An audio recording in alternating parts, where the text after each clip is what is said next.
Being rich, and I mean properly Rolls-Royce rich, must be a lot of fun because you don't have to do anything. No cooking, no cleaning, no parenting. You buy a super yacht, you get a skipper. You get a private jet, you're not going to fly it, you get a pilot. And traditionally, when you buy a Rolls-Royce, you don't drive it.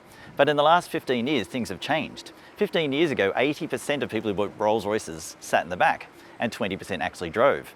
Now that has flipped entirely. Only 20% of people sit in the back. Lazy gits. But the reason partly is this car. People want to buy this one to drive it.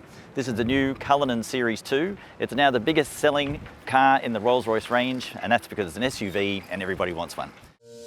Value, price. What are these things you speak of, little person?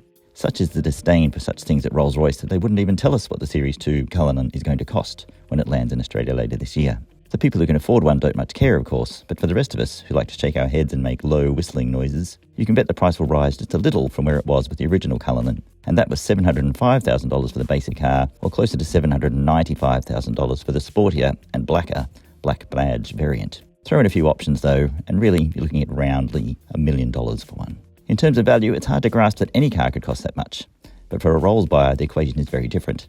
They don't need a Rolls, no one does, but it makes a nice change from buying artworks, gold, or small countries. Rolls-Royce is committed to being a fully EV brand by 2030, so it's a safe bet that this Series II Cullinan will be the last one we see with this storming, staunch V12 engine. Driving this 6.75-litre twin-turbocharged monster is a hoot. It's got just so much thumping, torque, thick, nothing is too much trouble acceleration. It's not loud, but it's just loud enough that you can enjoy its deep, brassy tones, and it's got plenty of power in reserve to hurl even this 2.75-tonne machine past lesser vehicles with ease. There are two Cullinans to choose from, of course, with the base model providing a very pleasant 420 kilowatts and 850 newton meters, or the sportier black badge version, Rolls calls it the brand's alter ego, with 441 kilowatts and 900 newton meters. So what's new?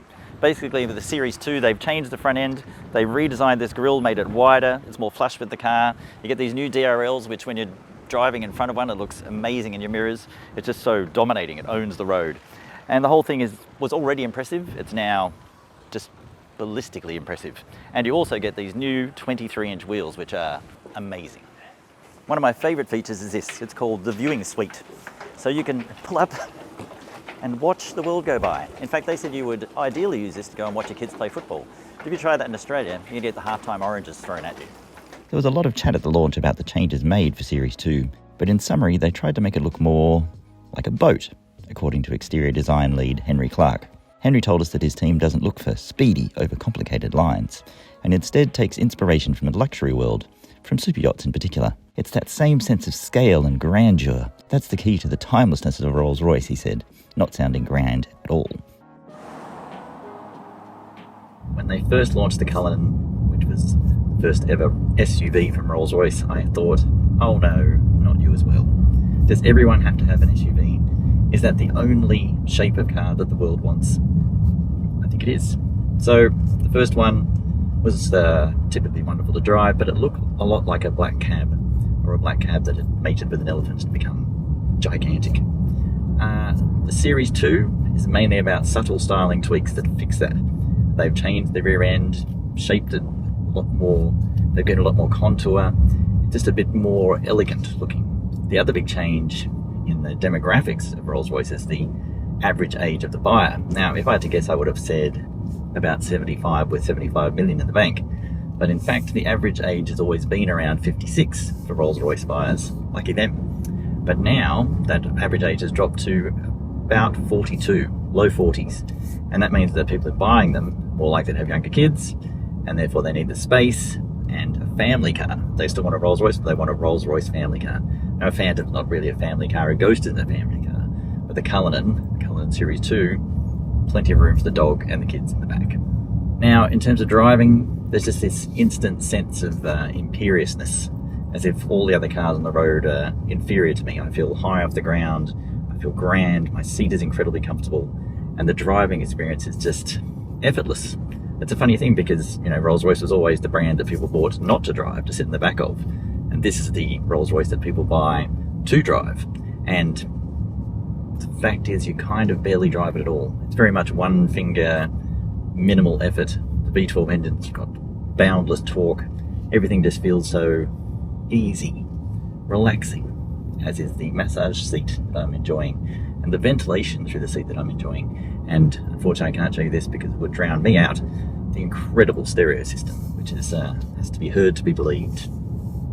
Now there's some windy sections around here, and it's interesting to drive something this big, and you kind of expect it to be roly-poly because it is so high and everything about it so soft, but when it wants to, it can kind of buckle down and dart into an apex. Minimal steering input. The steering is very light, but that's kind of a Rolls-Royce thing. You don't want big, meaty, heavy steering. Everything should be easy for Sir, so that Sir can just enjoy his driving. It's not just the way it drives, of course, it's the way it feels and the sense of silence and serenity in here. Not only is it the glass double glazed, but they put an acoustic layer on the inside of that glass so that there's no vibration. So when you turn up the incredible stereo loud, you don't get any kind of tinniness or sound that's not perfect. The people who work on the stereo system for the car are allowed to be involved in all stages of the design, so they can choose the metal that resonates to the perfect degree to match the speakers. So this is the kind of car in which you cannot listen to a podcast because it seems like a criminal waste of the speakers. Satnav's just come up with a warning sign saying dangerous bends. I don't know about dangerous, they look like fun to me. Let's have a look. Whoa. Okay, so there is some body roll. You get into sharp corners, but there's quite a lot of car underneath me. As I say, it feels strange to try and drive this car, just as it would feel strange to drive it across a desert track or up the Birdsville track. Yes, it's an SUV, but in shape rather than purpose. The most recent Rolls-Royce I drove was the Spectre, which is the electric one. Now, an electric car makes perfect sense for Rolls-Royce because they're always about two things, silence and torque. But this has a V12 engine. Listen, it actually makes noise. It's a pleasant far-away noise, like it's happening in someone else's car, not quite yours. Perhaps because the engine is so far in front of me. Anyway, the V12, loads of torque, a slight amount of sound if you want it. If you really put your foot down, which seems a bit out of character to do in this car, you really can hear it. But I was kind of thinking that the next Cullinan would be electric. And perhaps you thought the same because Rolls-Royce is switching to electric. The Spectre shows that that's going to be the way forward, and that's been a success. But this is a refresh rather than a new Cullinan. So it's a Series II Cullinan, which means they've made some upgrades, changed the styling and so on. But the next Cullinan, the one after this, will almost certainly be electric because all the Rolls-Royce is going electric as fast as possible. And that makes this the last of its kind. A V12 old school Rolls-Royce for the ages. So if you're a collector, maybe pop $1 million down on one of these. Rolls-Royce claims the Cullinan will provide you with between 16 litres per 100 kilometres and 16.8 litres per 100. But I do believe you'd have to drive it quite steadily to achieve even that quite appalling figure.